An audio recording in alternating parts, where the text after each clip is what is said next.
Hi, good to see you back. By now, you probably know that many years ago we settled in New Zealand.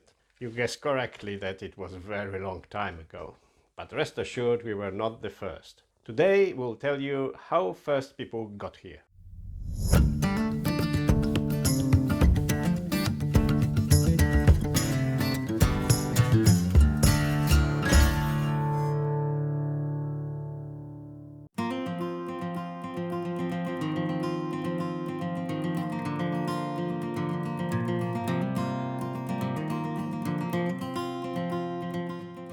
We have recently moved further north of this beautiful country, and it turned out that we had unintentionally settled in the place where apparently the first humans landed.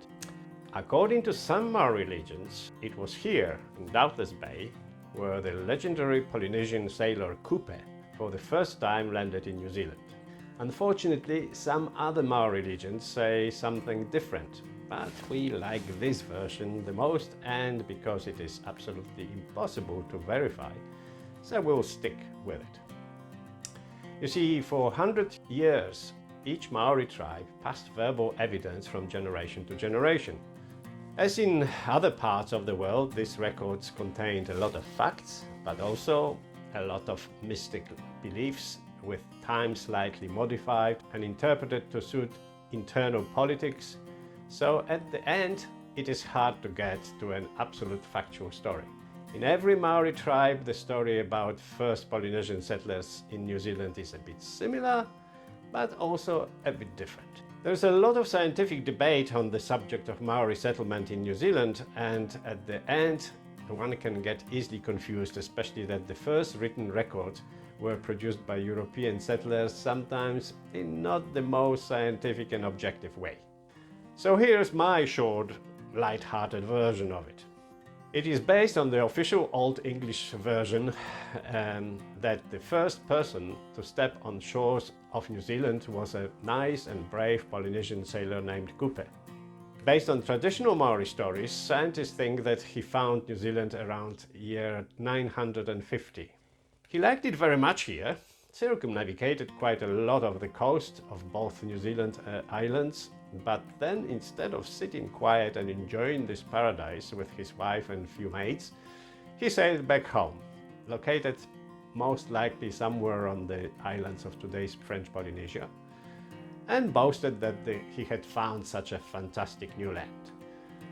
Well, at first they all were trying to take a mickey out of him, laughing that he probably drank too much French champagne, etc. But quietly his folks decided to check out if there was some truth in his claims. So a few of them set sail, also trying to find the way to that paradise, because their small islands were getting a bit too overcrowded. Over the next 100 years, several crews managed to find this land of happiness, and slowly all Polynesian pubs and drinking halls were abuzz that this Kupe fellow was not telling porkies, and that this large, as for the Polynesians, and plentiful land really existed. Some of those folks got here and started first settlements. These first inhabitants were called Moriori. These were calm and peaceful lot, not really looking for a fight. As the Moriori started to feel here like at home, another two brave Polynesian sailors, Toi and Fatonga, came here with their countrymen and initiated the first settlements of people whom we call today Maori. Toi and Fatonga also went back home and kept spreading unbelievable stories about this beautiful land, and at the end, an armada of 7 great catamarans called waka set sail from the legendary island called Hawaii or Hawaii, depending on how you want to pronounce it, with intention of starting a new settlement. They all arrived here around the year 1350, and all the archaeological evidence confirms that. All of today's Maori tribes can recite the genealogical sequence connecting them with their ancestors who arrived on one of these original waka. Each waka carried several dozen people, and in the result, beaches of New Zealand started to get overcrowded. There were shortages of sun loungers, beach rescue teams were overworked. You know how it is. Things started to look bleak. Moriori did not know how to fight. They tried to chase this new lot away, but Maori gave them heaps. Part of Moriori gave up and succumbed to these newcomers, especially that new Polynesian ladies were quite nice. The rest of Moriori decided to regroup east, like the Russian army recently, settling the Chatham Islands, known mainly for lying exactly in the middle of roaring 40s where winds howl non-stop, but actually fishing is pretty good. To give it a bit of a historical context, it was all happening at a time when Genghis Khan was conquering most of Asia and ventured into Europe, beheading Polish King Henry the Pious near Legnica. This was the period of Marco Polo's alleged travels from Venice to China, the end of crusades organized by European religious fanatics, and unfortunately settlement of some of these fanatics called the Teutonic Knights in northern Poland, which Poland later had a lot of trouble with. At the time, European fanatics thought, as usual, that they lived in the center of the world, while equally powerful civilization existed in Asia and Central and South America, only that fellow fanatics did not really know about them, or maybe preferred not to know, in accordance with the principle that the less you know, the better you sleep. What else is important in this English story about the discovery of New Zealand by Kupe is the story after many weeks of bouncing on the waves of the Pacific when everyone had enough of this bloody sailing. One morning, Kupe's wife, while finishing her makeup, screamed, "Heo! Heo!" meaning, "Oh, cloud, cloud," pointing behind herself to what she saw in the reflection in her vanity mirror. I'm making it up, of course. And sure, a long white cloud was sitting over the horizon, most probably hovering over some bigger land.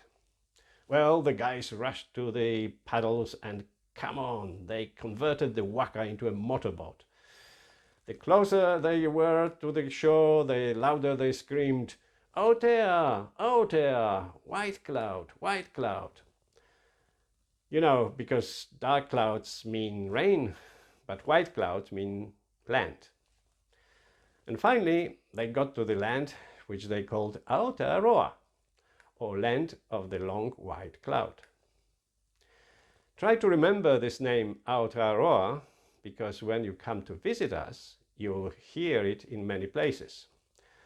Maori is the second official language here, and this name is very popular and often used. Currently, there are even some voices to change the name of the country to a two-part one, like Aotearoa, New Zealand, or only to Aotearoa. The Kupe story is more of a legend. There is no evidence that anything in it is true, but it is a nice legend, and it remains to be an official story about the discovery of New Zealand. Well, and recently we have learned that Kupe's wife saw this cloud exactly over our hill, and Kupe landed on our beach. Well, maybe not quite on our beach, but right next door in Taipa. Now, in Taipa, there is even a monument commemorating this historic event. So, as you can see, Doubtless Bay is a very unique place. But why is it called Doubtless? In my opinion, this is the result of Captain Cook's laziness. When he first sailed around New Zealand, instead of entering our bay, he sailed at a distance. However, he assessed through his telescope that it is undoubtedly a bay, saying it's doubtless a bay, but did not come up with any name. Well, the scribe therefore wrote on the map, Doubtless Bay, and that's it. It gives you an idea how some geographical names used to be created. This is somehow reminiscent of the history of Russian railways construction, whose tracks are slightly wider than in the rest of Europe and much wider than in New Zealand. One day, over a glass of wine, I will tell you about it, but in the meantime, I invite you to subscribe to our channel and turn on notifications. In the next episode, we'll tell you more about the Doubtless Bay. See ya!